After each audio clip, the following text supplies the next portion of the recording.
जय श्री हरि। प्यारे भक्तों, आप सभी का स्वागत है, अभिनंदन है। महत्वपूर्ण और श्री विष्णु का प्रिय कार्तिक मास की आप सभी को हार्दिक शुभकामनाएं। कार्तिक मास में श्री हरि विष्णु की पूजा का बड़ा ही महत्व बताया गया है।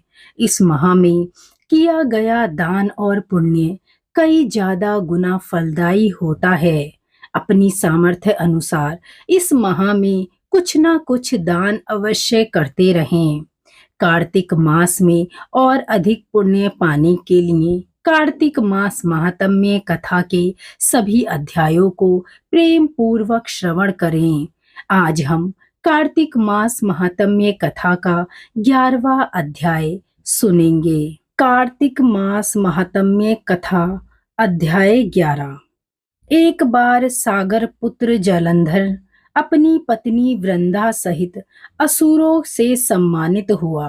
सभा में बैठा था, तभी गुरु शंकराचार्य का वहां आगमन हुआ। उनके तेज से सभी दिशाएं प्रकाशित हो गईं। गुरु शंकराचार्य को आता देखकर सागर पुत्र जालंधर ने असुरों सहित उठकर बड़े आदर से उन्हें प्रणाम किया। गुरु शुक्राचार्य ने उन सबको आशीर्वाद दिया। फिर जालंधर ने उन्हें एक दिव्य आसन पर बैठाकर स्वयं भी आसन ग्रहण किया। फिर सागर पुत्र जालंधर ने उनसे विनम्रता पूर्वक पूछा, हे गुरुजी, आप हमें यह बताने की कृपा करें कि राहु का सिर किसने काटा था। इस पर दैत्य गुरु शुक्राचार्य ने विरोचन पुत्र हिरण्यकश्यपु और उसके धर्मात्मा पौत्र का परिचय देकर देवताओं और असुरों द्वारा समुद्र मंथन की कथा में संक्षेप में सुनाते हुए बताया। जब समुद्र से अमृत निकला तो उस समय देवरूप बनाकर राहु भी पीने बैठ गया। इस पर इंद्र के पक्षपाती भगवान विष्णु ने राहु का सिर काट डाला। अपने गुरु के मुख से इस प्रकार के वचन सुनकर जालंधर के क्रोध की सीमा न रही। उसने नेत्र लाल हो गए और उसने अपने धस्मर नामक दूत को बुलाया और उसे शुक्राचार्य द्वारा सुनाया गया वृतांत बताया। तत्पश्चात उसने धस्मर को आज्ञा दी कि तुम शीघ्र ही इंद्रपुरी में जाकर इंद्र को मेरी शरण में लाओ। धस्मर जालंधर का बहुत आज्ञाकारी एवं निपुण दूत था। वह जल्द ही इंद्र की सुधर्मा नामक सभा में जा पहुंचा और जालंधर के शब्दों में इंद्र से बोला, हे देवात्मा धाम, तुमने समुद्र का मंथन क्यों किया और मेरे पिता के समस्त रत्नों को क्यों ले लिया? ऐसा करके तुमने अच्छा नहीं किया। यदि तू अपना भला चाहता है तो उन सब रत्नों द्वारा देवताओं सहित मेरी शरण में आ जा, अन्यथा मैं तेरे राज्य का ध्वंस कर दूंगा। इसमें कुछ भी मिथ्या नहीं है। इंद्र बहुत विस्मित हुआ और कहने लगा, पहले मेरे भय से सागर ने सब पर्वतों को अपनी कुक्षी में क्यों स्थान दिया और उसने मेरे शत्रु दैत्यों की क्यों रक्षा की? इसी कारण मैंने उनके सब रतन हरण किए हैं। मेरा द्रोही सुखी नहीं रह सकता, इसमें संदेह नहीं है। इंद्र की ऐसी बात सुनकर वह दूत शीघ्र ही जालंधर के पास आया और सब बातें कह सुनाई। उसे सुनते ही दैत्य मारे क्रोध के अपने ओष्ठ फड़फड़ाने लगा और देवताओं पर विजय प्राप्त करने के लिए उसने उद्योग आरंभ किया। फिर तो सब दिशाओं पाताल से करोड़ों करोड़ों दैत्य उसके पास आने लगे। शुंभ निशुंभ आदि करोड़ों सेनापतियों के साथ जालंधर इंद्र से युद्ध करने लगा। शीघ्र ही इंद्र के नंदन वन में उसने अपनी सेना उतार दी।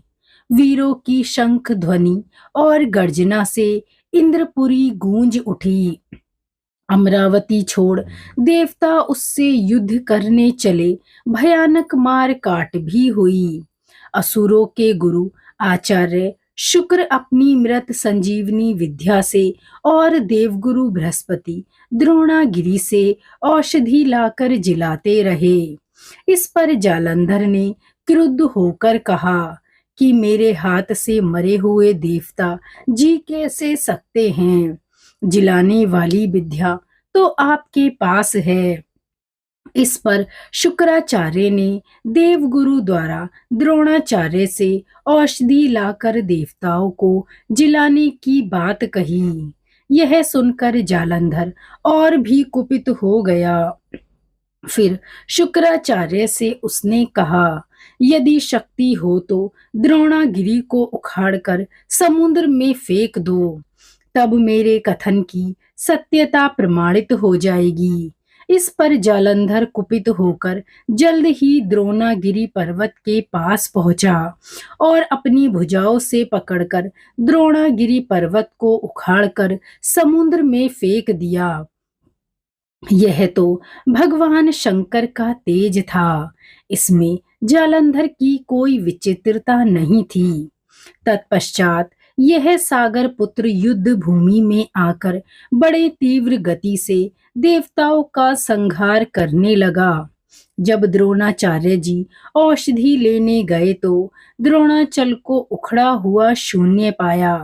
वह भयभीत हो देवताओं के पास आए और कहा कि युद्ध बंद करो, जलंधर को अब नहीं जीत सकोगे। पहले इंद्र ने शिवजी का अपमान किया था।